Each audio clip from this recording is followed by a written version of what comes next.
ज्यावेळी देशभरात CJP म्हणजे कॉकरोच जनता पार्टी ही शिक्षणातल्या वेगवेगळ्या मुद्द्यांवरती स्पेशली आत्ताची जी नीट एक्झाम झाली ज्यात नॅशनल टेस्टिंग एजन्सीने काय माती खाल्ली हे आपण सगळ्यांनी बघितलं। जवळपास 22 ते 25 लाख पोरांचं भवितव्य ज्या परीक्षेवरती डिपेंड आहे त्या परीक्षेमध्ये कसे पेपर फुटले, काय नक्की गहाळपणा झाला, या सगळ्या गोष्टी तुम्ही चालल्यात हे बघितलं। आणि CJP ज्यावेळी या सगळ्याविरुद्ध आता आवाज उठवते, वेगवेगळ्या ठिकाणी पोरं त्यांना जॉईन होत आहेत। मुद्दा असा आहे, एकीकडे ज्यावेळी शिक्षण क्षेत्राबद्दल देशभरात अशा पद्धतीची एक चळवळ सुरू झाली आहे, दुसरीकडे पुण्याच्या महानगरपालिकेमध्ये जवळपास 101,25,00,000चा असा प्रस्ताव तयार झाला की जेणेकरून पुण्यातल्या महापालिकेच्या इंग्लिश मिडियमच्या शाळा या प्रायव्हेटाईज होत आहेत की काय, म्हणजे त्यांचं खाजगीकरण होतं आहे की काय, असा प्रश्न उपस्थित करणारा प्रस्ताव पारित झाला आहे। एक्झॅक्टली या सगळ्या प्रकरणात काय घडलं आहे, कारण जवळपास 4,500 विद्यार्थ्यांचं, प्राथमिकचे विद्यार्थी आहेत, 5 शाळा आहेत, या सगळ्यांचं यामध्ये भवितव्य टांगलेलं आहे। आणि सगळ्यात महत्त्वाचं काय,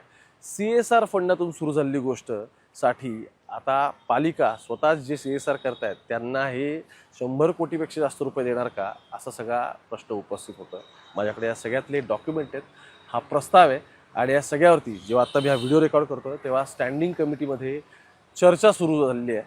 आणि महत्त्वाचं काय, तर ज्या शिक्षणाच्या सुविधा पालिकेने देणं अपेक्षित आहे, मुलांना शिक्षणाचा हक्क, त्यांना समान संधी ही या सरकारी यंत्रणांनी देणं अपेक्षित आहे, तिथे सुरू झालेल्या खाजगीकरणाला आणि स्पेशली शिक्षणाच्या खाजगीकरणाला कसं खतपाणी घातलं जातं आहे, या प्रश्नाची उत्तर तुम्हाला या व्हिडिओमध्ये भेटेल। नमस्कार, मी ओंकार आणि मुंबई तकच्या या पुणे मेट्रोमध्ये तुमचं स्वागत। सगळ्यात आधी प्रस्ताव काय होता हे बघू, मग तुम्हाला वन बाय वन कळेल।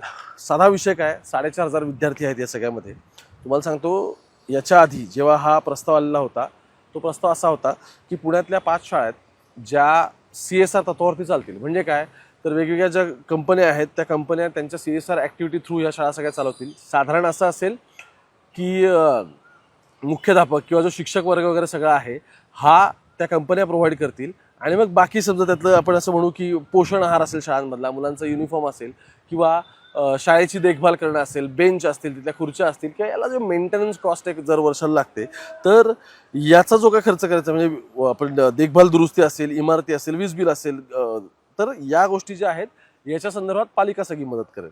मुद्दा असा झाला की या प्रस्तावावरती हा आधी अप्रूव्ह झाला, ते CSR वरती चालत होतं, म्हणजे पालिकेची त्यातल्या जबाबदारी संपलेली होती, पालिका ह्या सगळ्या गोष्टी रेग्युलेट करत होती। पण आता कंपनीचा रेव्हेन्यू घटल्यामुळे त्यांची जी CSRची जी फाउंडेशन आहे त्यांनी क्लिअर सांगून टाकलं की आता काय आम्हाला सगळं जमत नाहीये।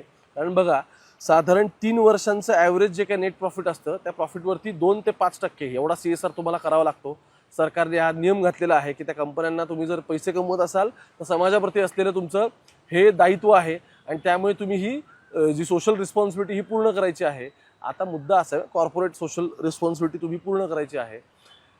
त्या कंपन्यांची परिस्थिती खालावली। साधारण आत्ताचं जागतिक मार्केट काय तुम्हाला माहिती आहे, आत्ता देशात काय चाललंय तुम्हाला माहिती आहे, आपण प्रचंड सगळ्यांना इन्फ्लेशनमधून चाललेलो आहोत। बरं, पुढची 2 वर्षही जागतिक आर्थिक मंदीची कन्सिडर केली जातात, म्हणून या कंपन्यांचा CSR ऑब्व्हियसली त्यांचा निधी कमी झाला, ते म्हटलं तर आम्ही CSR करू शकत नाहीत। मुद्दा असा आहे, ज्यावेळी एक तर प्राथमिक शाळा असतात, प्राथमिक शिक्षण हे त्यांच्या मातृभाषेतून दिलं जावं मुलांना, अशी राज्य सरकार सांगत असताना महापालिकेने मात्र या इंग्लिश मिडियमच्या शाळा, ठीक आहे हरकत नाही, शाळा सुरू केल्या, मुलांना लहानपणापासून सगळं इंग्रजीचं शिक्षण वगैरे मिळावं, कारण अर्थार्जनाची भाषा म्हणून आज इंग्लिशकडे बघितलं जातं।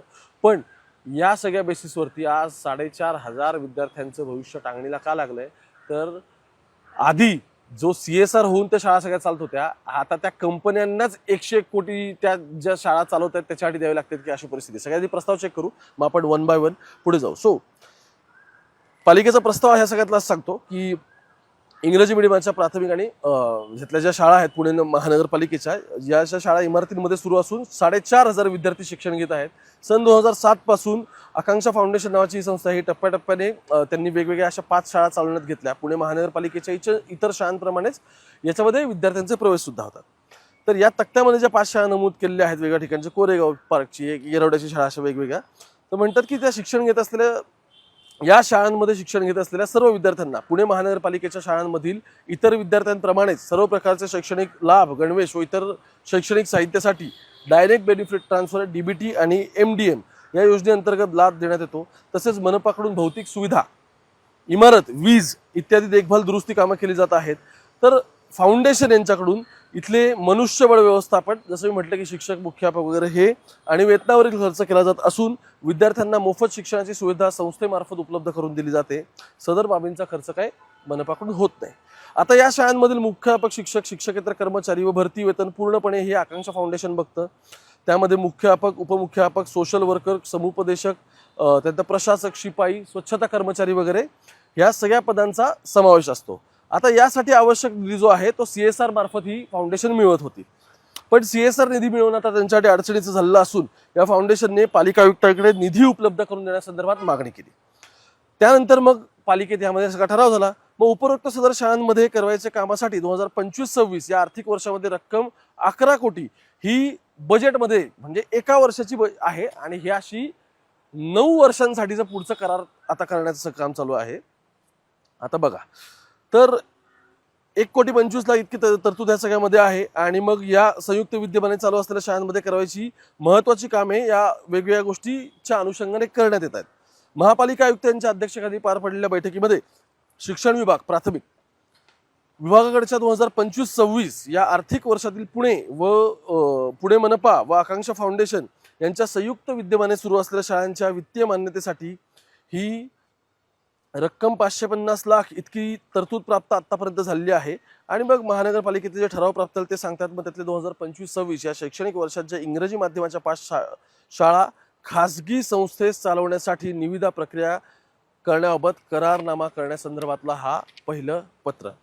वाक्य परत ऐका. 2025-26 या शैक्षणिक वर्षात इंग्रजी मीडियमच्या 5 शाळा ज्याच्यामध्ये 4,500 विद्यार्थी पालिकेत शिकतात, याच्या शाळा खासगी संस्थेत चालवण्यासाठी निविदा, म्हणजे आता टेंडरिंग होणार. टेंडरिंग किती? 101,25,00,000 जवळपास ही अमाऊंट जाते. मग सोमवारपेठेतली शाळा, भवानी पेठेतली शाळा, त्यानंतर आनंदराव पवार ही कुठली आहे इंग्रजी माध्यम, ही बोपोडीची शाळा आहे. दुसरी आहे KC ठाकरे विद्यानिकेतन आणि आणखी एक सावित्रीबाई फुले इंग्रजी माध्यम शाळा आहे. अशा वेगवेगळ्या इथे शाळा आहेत. कस्तुरबा गांधी एक आहे, मातोश्री इंग्लिश मीडियम येरवड्याची ही सगळी स्कूल आहे.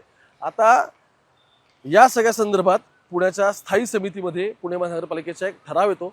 त्या ठरावात लिहिलं जातं की प्राथमिक शिक्षण विभाग पुणे महानगरपालिकेच्या इंग्रजी माध्यमाच्या 5 शाळा व आकांक्षा फाउंडेशन या संस्थेने दिलेल्या प्रति विद्यार्थी वर्ष 25,000 इतक्या दरास मान्यता मिळावी. एका विद्यार्थ्याच्या मागे दरवर्षाला साधारण 27,000 खर्च येतो असं या संस्थेने सांगितलं. जी संस्था बाहेरून कंपन्यांकडून CSR फंडिंग घेते. 27 वरून ते फायनल डील झाली की बाबा 25,000 तुम्ही निगोशिएट करा. मग शेवटी ठरलं की एका विद्यार्थ्याला दरवर्षाला 25,000 रुपये खर्च येतो. मग एका विद्यार्थ्याचा 25,000 रुपये दर वर्षाचा खर्च असा इंटू 4,500 झाला. तो एका वर्षासाठीचा 11 कोटी 12 कोटीपर्यंत खर्च होतो. आणि तिथून पुढे हे 9 वर्षासाठीचा करार करण्यात यावा. म्हणजे एकाच वेळी खासगी संस्थांचं जे सगळं आहे यांना जवळपास 100 कोटींपेक्षा जास्त टेंडरिंग करावं आणि ती अमाऊंट देऊन टाकावी का आता शाळा चालवायच्यात म्हणून. बघा, सो या संस्थेत कार्यादेश देणं व आकांक्षा फाउंडेशन यांच्यासोबत करारनामा करणं व आकांक्षा फाउंडेशन यांना बिल अदा करणं या प्रशासनाकडून दाखल प्रस्तावावरती मान्यता देण्यात यावं असं सगळं सांगण्यात आलं. आणि मग या संदर्भात शिक्षण समितीने हे डॉक्युमेंट दिलं, ज्या शिक्षण समितीच्या वेगवेगळ्या लोकांच्या सगळ्यावरती सही आहे. आणि मग नवल किशोर राम पालिका आयुक्त यांची सही असलेलं हे डॉक्युमेंट जे म्हणतं की प्राथमिक शिक्षण विभाग पुणे महानगरपालिकेच्या इंग्रजी माध्यमाच्या 5 शाळा चालवण्यासाठी या फाउंडेशनला दिलेल्या ज्या प्रति विद्यार्थी 25,000 रुपयाची रक्कम आहे वर्षाची, तर ती आकांक्षा फाउंडेशन या संस्थेत आपण दिली पाहिजे. त्यांच्यासोबत करारनामा करा आणि सन 2026-27 अर्थसंकल्पीय बजेटमध्ये या सगळ्या संदर्भात तरतुदी करा व आकांक्षा फाउंडेशन यांना बिल तुम्ही हे जे आहे ते अदा करायला सांगितलेलं आहे. ही सगळी गव्हर्नमेंटचं डॉक्युमेंट. खर्च किती आहे? जवळपास 101 कोटी. बघा, आता आणखी यातली एक बातमी आता अशी आलेली आहे की पुणे महानगरपालिकेच्या ज्या 5 शाळा आहेत यांना पुढच्या 9 वर्षासाठी PPP तत्वावरती जे आता सगळं झालेलं आहे या संदर्भातला जो प्रस्ताव होता आता तो पुढे आलेला आहे. त्यानुसार 101,25,00,000 रुपये हे साधारण देणं अपेक्षित होतं. मात्र हा प्रस्ताव शिक्षण समितीसमोर न आणता थेट स्थायी समितीकडे पाठवण्यात आलेला होता. शिक्षण समितीचा याच्यावरती रिव्ह्यू नव्हता. मग या प्रस्तावावरती फेरविचार करून शिक्षण समितीच्या मार्फत हा प्रस्ताव सादर करण्याच्या सूचना दिल्याचं आता श्रीनाथ विमाल यांनी म्हटलंय, जे स्थायी समितीचे अध्यक्ष आहेत, स्टँडिंग कमिटी चेअरमन. पुणे महापालिकेच्या इंग्लिश मिडियमच्या 5 शाळा चालवण्यासाठी आता हेच आहे की साधारण प्रतिवर्ष 25,000 रुपये खर्च, सुमारे 4,500 विद्यार्थ्यांचा हा सगळा खर्च आहे. 11,25,00,000 रुपये एका वर्षाचा खर्च, असं साधारण जवळपास 9 वर्षांचा करार ह्या सगळ्यामध्ये होणार असून आता क्लिअर दिसतंय. सोमवारपेठ, भवानीपेठ, बोपुडी, येरवडा, कोरडेगाव पार्क या ठिकाणी शाळा आहेत. आणि आता या सगळ्या संदर्भात काय झालेलं आहे तर हा प्रस्ताव रिव्ह्यू करा असं आता जे स्टँडिंग कमिटीने या सगळ्यामध्ये सांगितलं. जेव्हा मी व्हिडिओ रेकॉर्ड करतो तेव्हा या बैठकीतली अपडेट आहे. महत्त्वाचं काय, एकतर डायरेक्ट स्टँडिंग कमिटीकडे ठराव आला, तो ठराव परस्पर पास करून घेऊन पालिका आयुक्तांनी त्याच्यावरती सही पण केली. आता शिक्षण समितीकडे तो ठराव गेलाय, ज्यांनी तो रिव्ह्यू करून मग त्याच्यावरती फायनलाइज करा असं सांगितलंय. मुद्दा असा आहे, शाळा कंपन्यां एक फाउंडेशन आहे, जे फाउंडेशन कंपन्यांचे पैसे घेते, त्यांच्याकडून CSR घेऊन तो युटिलाइज करते आणि त्याच्या बेसिसवरती शाळा चालवते. हे अपेक्षित असताना जर त्या कंपन्यांची परिस्थिती आता पैसे येण्याची नाही, त्यांच्याकडे CSR ऍक्टिव्हिटीला तेवढे पैसेच उरलेले नाहीत, त्यांचा धंदा ठप्प झालेला आहे, अर्थकारणाचा आणि मार्केटचा त्यांना फटका बसला असेल, किंवा त्या शाळा किंवा त्या संस्था त्या CSR मधून एज्युकेशनचा जो पार्ट आहे त्याच्यातून विड्रॉ झाले असतील, तर आता पालिकेने त्यांना पैशाचे असतात का पालिकेने आणखी 4 ठिकाणून संस्था घेऊन त्यासाठी परत CSR आणायचा असतो? या प्रश्नाचं उत्तर काय मिळालं तर फायनली 100 कोटीच्या वरती टेंडरिंग करा, निविदा काढा आणि पालिकेच्या पैशातून त्यांना पैसे देऊन टाका, असा सगळा कारभार सुरू आहे. थँक गॉड ते आता किमान रिव्ह्यू तरी करतात. काय वाटतं तुम्हाला नक्की सांगा. शिक्षण क्षेत्रासंदर्भात जेव्हा भारत आता एका वेगळ्या टप्प्यावरती उभा आहे, ज्या टप्प्यावरती देशभरात आंदोलनाला सुरुवात होईल, एक वेगळी चळवळ किंवा सत्याग्रहासारखा प्रकार उभा राहतोय. किती टिकेल काय टिकेल याचं भविष्य तो काळ सांगेल, पण आत्ता किमान तो उभा राहतोय. 4 पोरं येऊन आंदोलनं करतात, रस्त्यावरती उतरतात. अशा वेळी पालिकेने शिक्षणाचा काय गोंधळ केला बघा. मुंबई तक पाहत राहा. कॅमेरा पर्सन गोपाळ सोबत मी ओंकार, थेट पुणे मेट्रोसाठी.